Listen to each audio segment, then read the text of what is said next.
In Christianity, the Antichrist is prophesied by the Bible to oppose Christ and as a substitute in his place before the second coming. In the Islamic tradition, an anti-Messiah figure is also spoken about, similar to the Antichrist, who is also expected to deceive humanity. While some attribute an upside-down cross as its symbol, others point to the Baphomet, or goat's head, which I've covered in a video with a link in the description. Another symbol associated with the Antichrist is the Pentagram, as well as the number 666, and the name Lucifer, which literally means light bearer. The pentagram is found in the orbital path that the planet Venus makes every 8 years. And 666 is holy in the Kabbalah and represents the physical sun.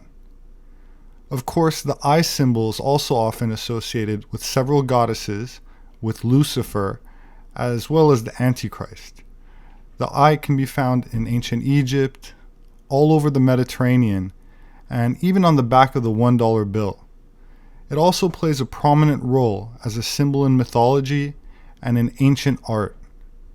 Both Greek and Roman mythology feature a certain race of giants, each bearing a single eye in the middle of the forehead. The word Cyclops, according to Hesiod, actually means circled eye or round eye. Many ancient writers described Cyclops as brothers to the Titans or sons of Poseidon. They were considered a tall race of gigantic size that did not fear the gods.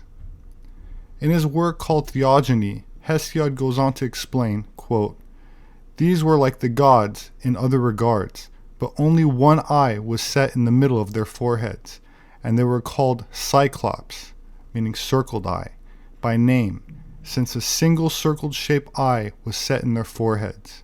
Strength and force and contrivances were their works." 3 groups of Cyclops can be distinguished: the Hesiodic, the Homeric, and the wall builders. In Hesiod's Theogony, written around 700 BC, they are the 3 brothers who were the sons of Uranus, the sky, and Gaia, the earth, and had a single eye set in the middle of their foreheads. They played a key role in the Greek succession myth, which told how the Titan Kronos overthrew his father Uranus, and how in turn Zeus overthrew Kronos and his fellow Titans, and how Zeus was eventually established as the final and permanent ruler of the cosmos. So Kronos and the Titans represent the Atlantean civilization, which lost the war with the ancient Greeks or Aryan civilization, that were represented by Zeus and the gods of Olympus. The Cyclops provided Poseidon with his trident, Hades with his cap of invisibility, a chariot for Mars, Zeus with his thunderbolt, and the gods of the Mediterranean used these weapons to defeat the Titans invading from the Atlantic.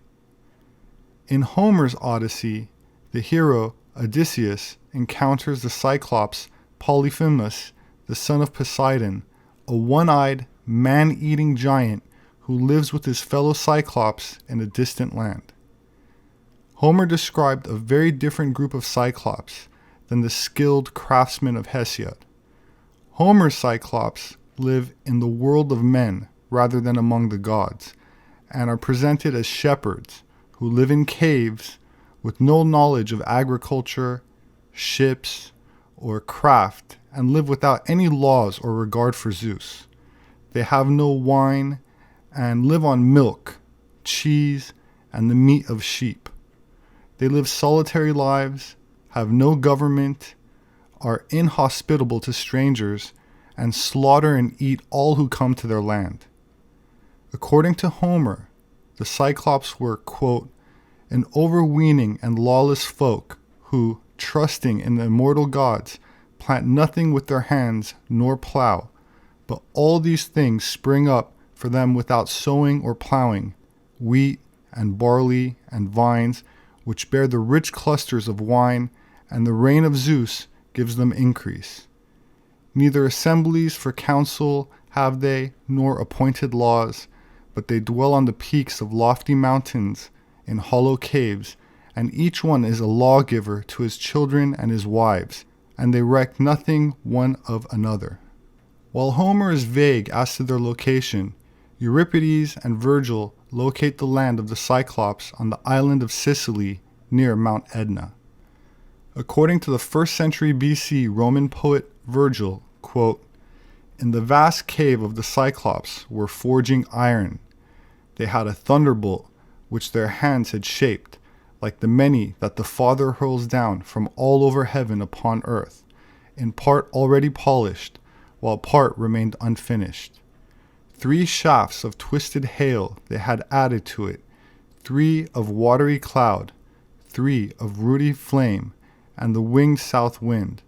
Now they were blending into the work terrifying flashes, noise, and fear, and wrath with pursuing flames.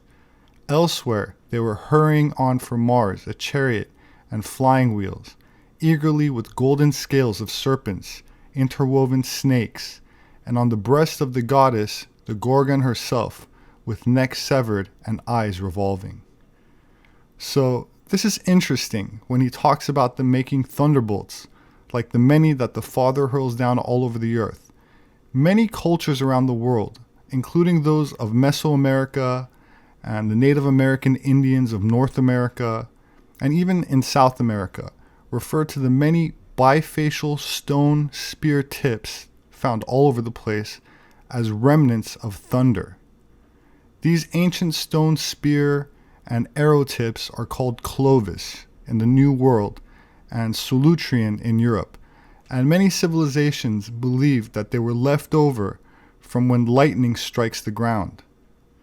That said, it suggests that the Cyclops were forging iron spear tips, which are interpreted as thunderbolts, rather than the more archaic stone tips. Here's an ancient Germanic spear made of iron with a swastika symbol on it.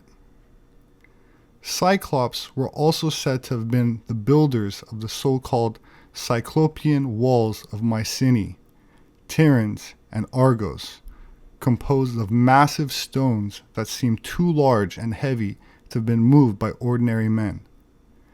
These master builders were famous in antiquity, from at least the 5th century BC onwards. Pliny the Elder, in his Natural History, reported a tradition attributed to Aristotle that the Cyclops were the inventors of masonry towers. In the same work, Pliny also mentions the Cyclops as being among those credited with being the first to work with iron as well as bronze. This association with metalsmithing is interesting, as the German scholar Walter Burkert, who specializes in Greek mythology, suggested that the ancient groups of lesser gods mirror cult associations, and that the smith guilds lie behind the story of the Cyclops due to their habit of wearing a single eye patch to protect one eye from the flying sparks that could blind them. This theory was shared by historian Robert Graves, who said, quote, "The Cyclops seem to have been a guild of early Helladic bronzesmiths. Cyclops means ring-eyed, and they are likely to have been tattooed with concentric rings on the forehead in honor of the sun, the source of their furnace fires. The Cyclops were one-eyed also in this sense that smiths often shade one eye with a patch against flying sparks." The connection to the sun also comes up a lot, as another interpretation that I found interesting is relayed by Franz Felix Adalbert Kuhn, a German philologist and folklorist who expanded on Hesiod's etymology for the word Cyclops, which he said meant round eye, and proposed a connection between the first element of the word kuklos, which can also mean wheel, and the wheel of the sun, producing the meaning wheel of the sun eyes. As many of you are already aware by now, a sun wheel is another way of saying swastika. So rather than having an eye or a round circle on the forehead, he's implying that it was a swastika on the forehead, where the third eye is traditionally found in Hindu culture. And while in modern times this is probably most commonly attributed to Charles Manson, It also appears on a Japanese cartoon or video game character's forehead, a ninja with the Buddhist manji symbol, as it is called. Another word that means wheel is chakra, referring to the 7 primary subtle energy vortexes, including the one behind the forehead known as the third eye, which brings us right to the time of the Silk Road, when Buddhism and Hinduism was introduced to Asia and India, respectively, by ancient Aryans. The Buddha is traditionally regarded as having the 32 characteristics of a great man. These 32 characteristics are also regarded as being present in kings of India as well. In the Buddhist scripture called Digha Nikaya, which means disclosure of the marks, the 29th sign reads, eyes deep blue. A rare trait, as only 8% of the world's population has blue eyes, and while this percentage shrinks each year, we can still see remnants of these ancient Aryans who left behind 6 foot 6 inch tall blonde mummies in China, next to massive megalithic pyramids, which resemble the ones in Egypt and are just as old. These early Aryan Buddhists that introduced this philosophy to 3/4 of Asia also left depictions of themselves, including a mark on the forehead representing the third eye chakra, in ancient Buddhist caves of Bamyan along the Silk Road that was the ancient Aryan trade route connecting the Eastern and Western worlds. We were ready to go out and explore the sites of Bamyan, a very famous city. In fact, and an area, the whole valley, the Golden Valley of Bamyan, is noted for an entire mountain range that was used by the Buddhists as a sacred place in centuries past. And that whole series of mountains there has Buddhist caves in it. Religious priests came here, carved the caves, and when the Muslims came along, many of the caves were destroyed. In fact, the caves were used as residences, and the tar from the fire covered many of the paintings inside, and that sort of saved those paintings. They've been able to remove the tar deposits from the fires of the last few centuries, and they have found Buddhist paintings, some of them of great beauty and color, inside the caves. And we'd like you to join us as we climb through the winding passages of the cliff, passing on the way Buddhist paintings which cover many of the walls and ceilings. And this is done with our portable battery lights. As we climb up and up, we're going to be up 175 feet through these caves as we head for the top of the Buddha. We see the red beard and red hair parted in the middle. It's a distinctive style of the Tocharians. He's wearing a coat with wide lapels on both sides and then folded over. It's a shame that these figures have all been defaced by people of other faiths at some time in the past. But it's very easy to see what they looked like, and we can tell who they were. The Tocharian figures are strikingly similar to the mummies that lived in these parts 1,000 years earlier. The wide lapel folded back. He's got the red beard, red hair parted in the middle. This donor has blonde hair and a long nose and an Indian caste mark, which we call a tika. This donor has blonde hair and a long nose and an Indian caste mark, which we call a tika.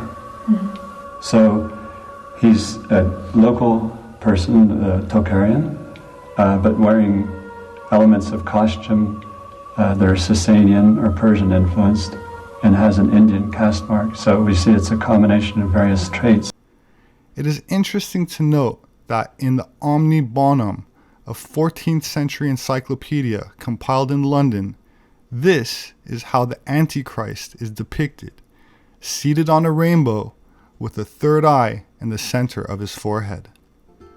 My name is Robert Sepehr. I'm an anthropologist. My published works are available on Amazon.com. My books make a great gift. If you would like to support my work, you can do that through Patreon.com.